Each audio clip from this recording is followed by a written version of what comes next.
Hello friends, daily லஞ்சுக்கு சாப்பாடு குழம்பு அப்படியே கொடுத்தான்னு பிரியமாக ஏதாவது டிஃப்ரெண்ட்டாக செஞ்சு கொடு அப்படின்றதுனால இன்றைக்கி வந்து சன்னா மசாலாவும் சப்பாத்தியும் தான் லஞ்சுக்கு கொடுத்து அனுப்பியிருந்தேன். சூப்பராக இருந்துச்சு. எப்படி செய்யலாம்னு பார்க்கலாம் வாங்க. ஒரு கடாயில் கொஞ்சமாக எண்ணெய் ஆட் பண்ணிக்கலாம். 2 பெரிய சைஸ் வெங்காயம், 4 பச்சை மிளகாய் நல்லா வதங்கட்டும். கடுகு எந்த மாதிரி தாளிப்பே எதுவும் தேவையில்லை. டைரெக்டாக எண்ணெயில் வெங்காயம் போட்டுக்கலாம். 3 வெங்காயம் சின்ன சின்னதாக கட் பண்ணி போட்டுக்கலாம். கல்லுப்பும் மஞ்சள்.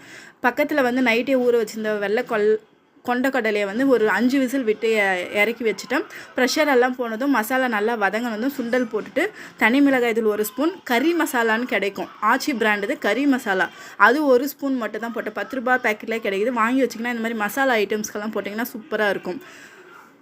போட்டு நல்லா கொதிச்ச உடனே நம்ம இங்கே அரைக்க எடுத்து வச்சுருந்த ஒரு 10 சுண்டல், ஒரு பத்த தேங்காய், சோம்பு, முந்திரி ஒரு 2 இப்போ நல்லா பேஸ்ட் மாதிரி அரைச்சி எடுத்து இது கூட மிக்ஸ் பண்ணிவிட்டு கொஞ்சம் தண்ணி ஊற்றிக்கலாம். நல்லா ஃப்ரீயாக கொதிச்சோன்னே நமக்கு எந்த அளவு கன்சிஸ்டன்சி வேணுமோ அந்த அளவில் பார்த்து கறிவேப்பிலை கொத்தமல்லி போட்டு இறக்கிட வேண்டியது தான்.